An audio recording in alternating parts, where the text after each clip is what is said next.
Some stories begin softly, but mine began with fear, silence, and pain that refused to sleep.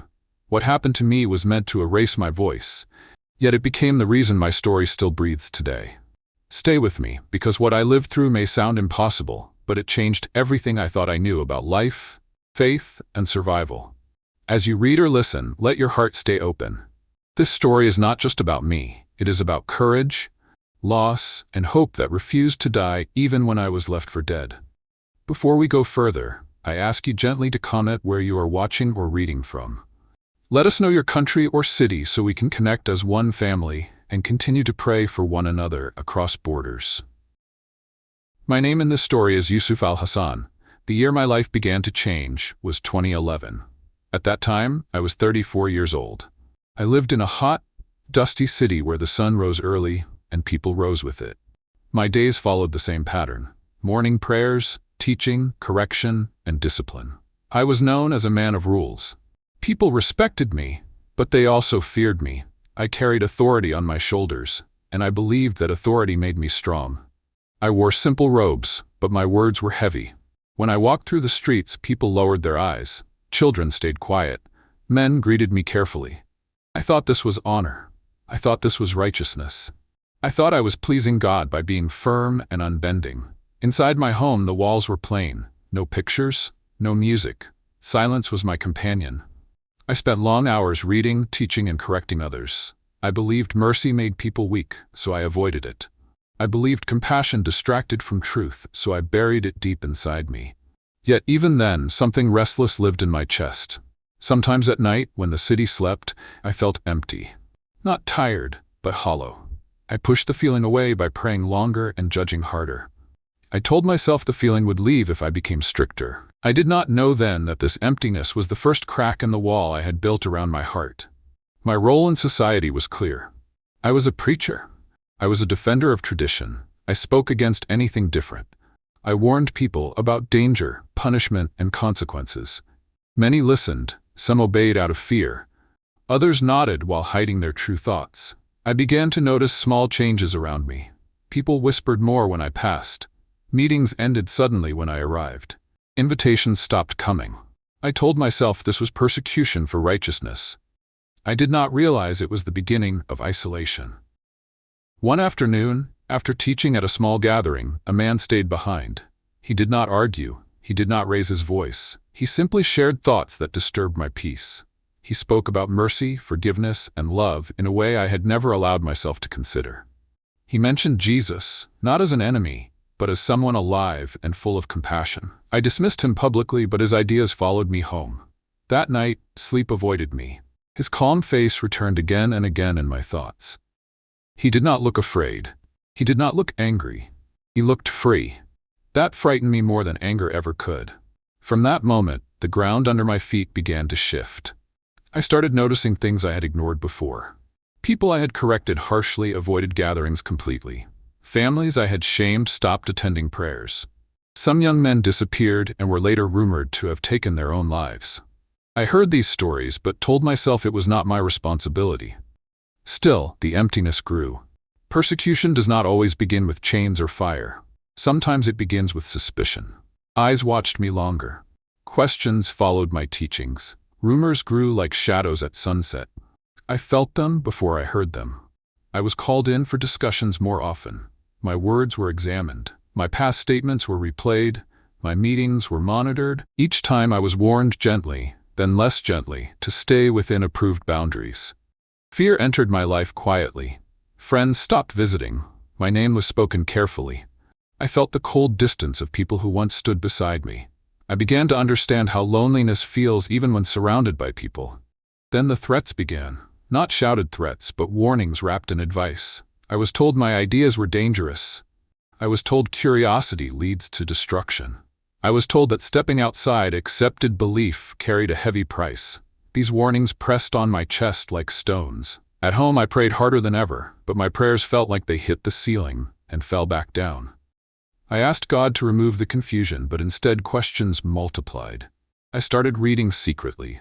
I avoided being seen. Fear became my shadow. I hid books. I hid thoughts. I hid my own heart from myself. Persecution sharpened when accusations surfaced. I was reported. My teachings were labeled suspicious. My private questions were twisted into public crimes. People I trusted distanced themselves quickly to protect their own lives. I do not blame them. Fear makes cowards of us all. One evening, men arrived unannounced. Their faces showed no anger, only duty. I was taken without explanation. My home was left silent behind me. I was not allowed to speak. I was not allowed to defend myself. As we moved through dark streets, my heart pounded so loudly I thought they could hear it. I realized then how fragile authority is. One moment you are respected. The next you are nothing. In the place they took me, the air was heavy and thick. Time slowed. I was questioned, corrected, accused, and humiliated. My faith, my loyalty, and my sanity were tested. I was deprived of sleep. Hunger weakened my body. Silence was used as a weapon. This was persecution not seen by the public. No crowd. No witness. Just pain hidden behind walls. I felt small for the first time in my life. In that weakness, I remembered the calm face of the man who spoke about Jesus. I remembered his peace. I did not yet understand it, but I longed for it. By the end of that season, I was no longer the man I had been. Fear had stripped away my pride. Pain had cracked my certainty. I stood at the edge of something dark and unknown. I did not know then that fire awaited me. I did not know then that death would come close enough to breathe on my skin. I did not know then that what was meant to destroy me would become the doorway to truth. This was only the beginning. There are moments when life splits into two parts, the time before fear and the time after it. My night of pain did not come with warning, and once it began, there was no way to turn back. What happened next was meant to silence me forever, but it became the loudest cry of my life. I remember the night air feeling heavy, like it was holding its breath. I was moved again, this time without kindness or delay. My hands were bound, not tightly, but enough to remind me that I no longer owned my body. The place we stopped was quiet, far from people, far from help. Darkness surrounded us, and even the wind felt afraid. They did not shout, they did not rush. That made it worse. I was pushed forward. My feet stumbled on rough ground. Someone explained to me, calmly and without care, that my choices had brought shame. Another showed me that mercy would not be given. Their faces were hard, trained to hide feeling. To them, I was no longer a man. I was a warning.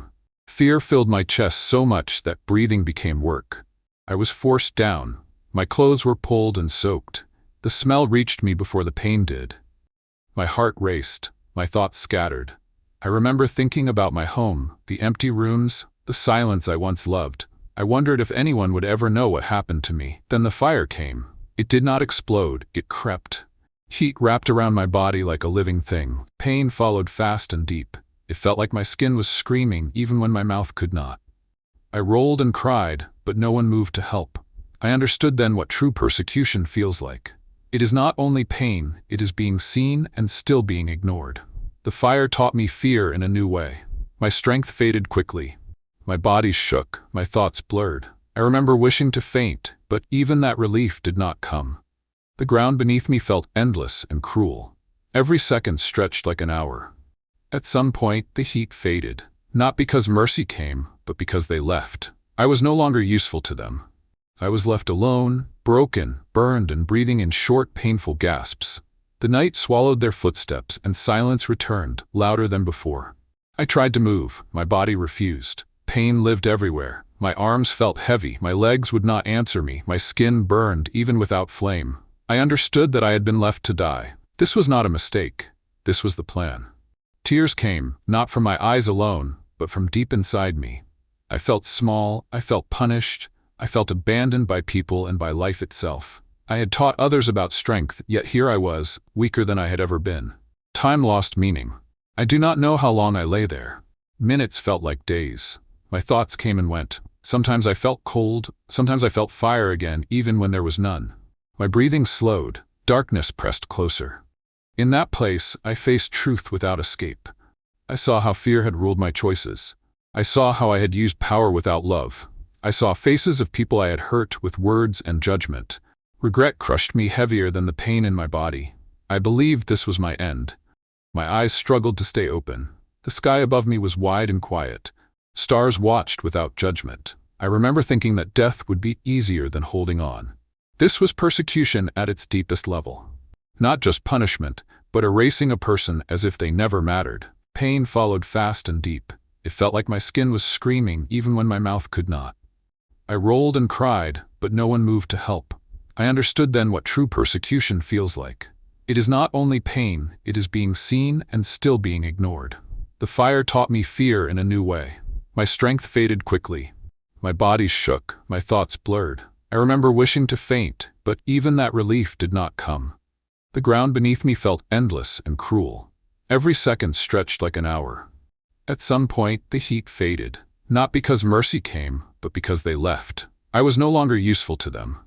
I was left alone, broken, burned, and breathing in short, painful gasps. The night swallowed their footsteps, and silence returned, louder than before. I tried to move. My body refused. Pain lived everywhere. My arms felt heavy. My legs would not answer me. My skin burned, even without flame. I understood that I had been left to die. This was not a mistake. This was the plan. Tears came, not from my eyes alone, but from deep inside me. I felt small. I felt punished. I felt abandoned by people and by life itself. I had taught others about strength, yet here I was, weaker than I had ever been. Time lost meaning. I do not know how long I lay there. Minutes felt like days. My thoughts came and went. Sometimes I felt cold, sometimes I felt fire again, even when there was none. My breathing slowed. Darkness pressed closer.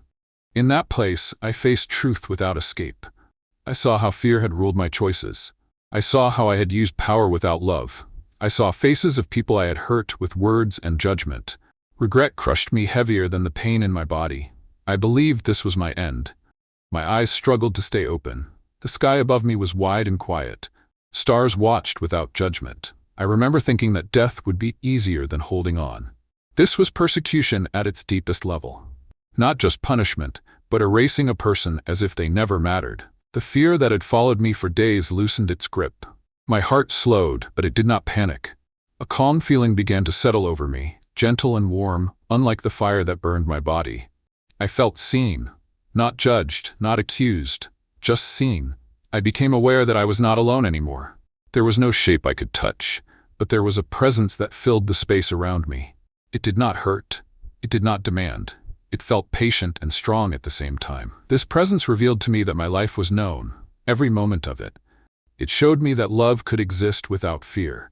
It showed me that mercy was not weakness, but power controlled by compassion. My heart responded before my mind did. I felt safe, even while broken. I felt accepted, even while ashamed. The pain of my body was still there, but it no longer ruled me. Something greater held my attention. I understood then that this presence was Jesus. Not as a story, not as an argument, but as life itself. He revealed to me that he was alive, not distant, not silent, alive and near. He showed me that suffering does not always mean abandonment. Sometimes it becomes a doorway. Tears came again, but these were different. They were quiet and warm. I felt hope touch me for the first time in a long while. Not loud hope, not dramatic hope, just enough to keep me from letting go. The presence did not rush me. It allowed me to rest in that moment between breaths. It revealed to me that my life still had meaning, even after persecution tried to erase it. Slowly, awareness of my body returned. Pain came back first, sharp and real. Then the cold, then the sound of my own breathing. I realized I was still alive, weak, burned and helpless, but alive. The silence broke when I felt movement near me, distant voices, careful steps. I did not know if they came to finish what was started or to help. Fear tried to return, but it was smaller now. I held on to the calm I had been shown. That night, between death and silence, something inside me changed forever. My body remained on the ground, but my heart had crossed a line it could never return from. I was no longer just a victim of persecution. I was a witness, and what came next would leave many people in shock. Just when I thought my story would end in ashes and silence, life reached for me again.